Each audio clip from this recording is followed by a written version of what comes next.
will defend to the death their native soil, aiding each other like good comrades to the utmost of their strength.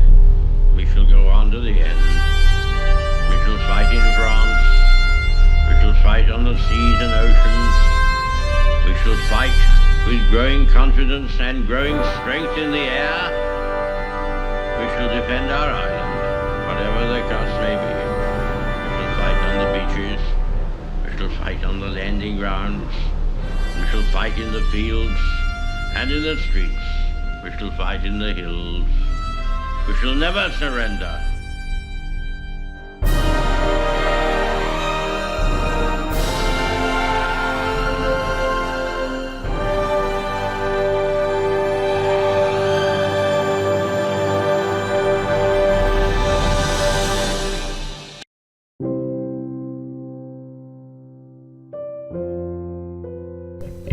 Winston Churchill was a key figurehead in the fight against the Axis powers. He took a stand for his country in dark times and spurred action in his nation and ours. The impact of both him and his legacy are certainly undeniable. Churchill was born on November 30th, 1874 at Blenheim Palace in the UK to two upper-class parents. Jenny Jerome, his mother, born an American whose father had been a stock speculator, and his father, Lord Randolph Churchill, a British statesman.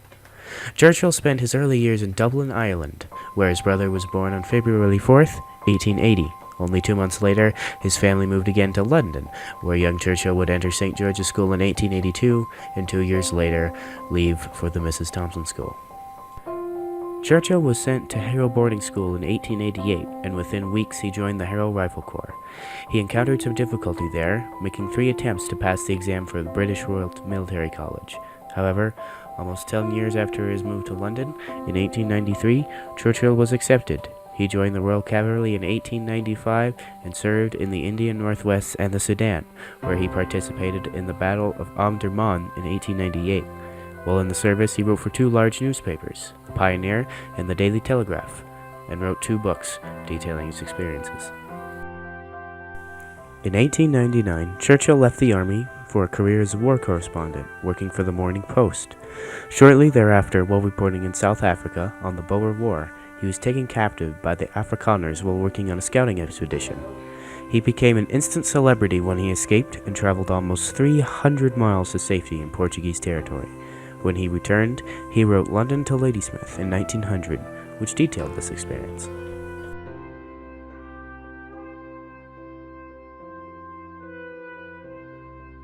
In 1900, Churchill ran for Parliament as a member of the Conservative Party, representing the town of Oldham, and became a supporter of social reform. Following this introduction to politics, he switched parties in 1904 to pursue a greater commitment to social justice. He was then elected to Parliament in 1908 and was appointed President of the Board of Trade. Here he proposed several reforms to the prison system, established the first minimum wage, and helped employment insurance. He also assisted in the passing of the People's Budget, introducing new taxes on the upper class to aid in the funding of social welfare programs. Later that year, he married Clementine Ogilvie Hosier. During the run-up to World War I, Churchill served as Lord of the Admiralty and strongly encouraged the modernization of the British Navy. He was also one of the first to encourage military use of aircraft, and he set up the Royal Navy Air Service. However, in the following years, disaster would strike.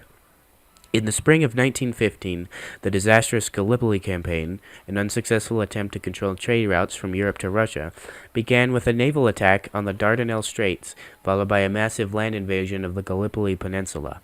Overall, the mission was lacking in intelligence and knowledge of the terrain, and the operation was ultimately deemed a failure. Churchill, while not directly involved in the failed mission, felt responsible for suggesting the idea, and resigned his post.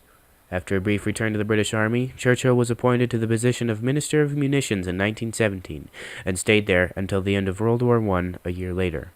Between 1919 and 1929, he experienced a variety of political appointments and defeats, and with the defeat of the Conservative government in 1929, Churchill was thrown out of office. He spent the next few years writing, working on his book, History of the English-Speaking Peoples. But Churchill's quiet life was once more destined to change. In 1933, Adolf Hitler rose to power in Germany and led the National Socialist Party to power, setting the stage for a life-and-death struggle for control of the Western world. wie ein Ort sein.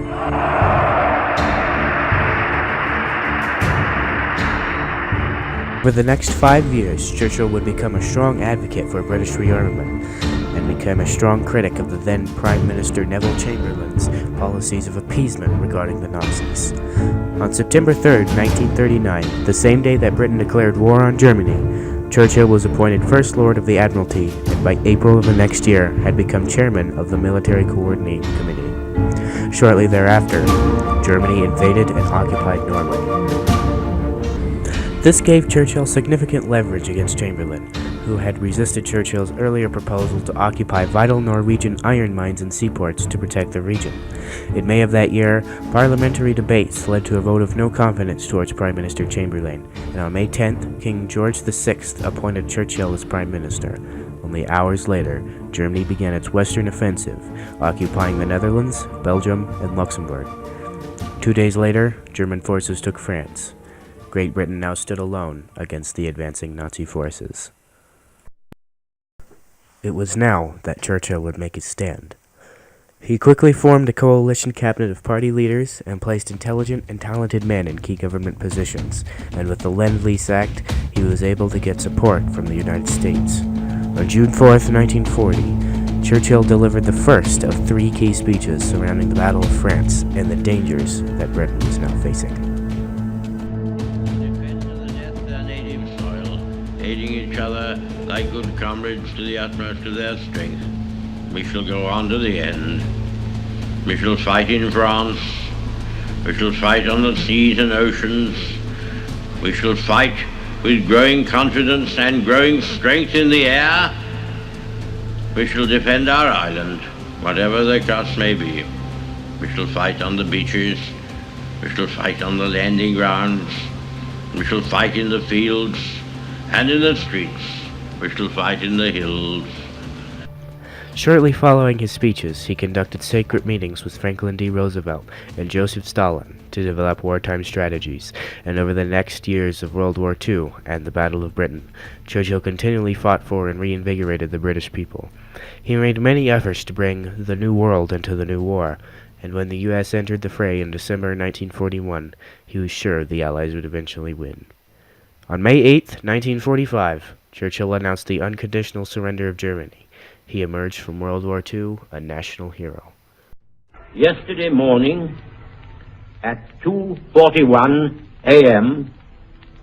at General Eisenhower's headquarters, General Jodl, the representative of the German High Command, and of Grand Admiral Dönitz, the designated head of the German state, signed the act of unconditional surrender of all German land, sea, and air forces in Europe to the Allied Expeditionary Force and simultaneously to the Soviet High Command. We may allow ourselves a brief period of rejoicing.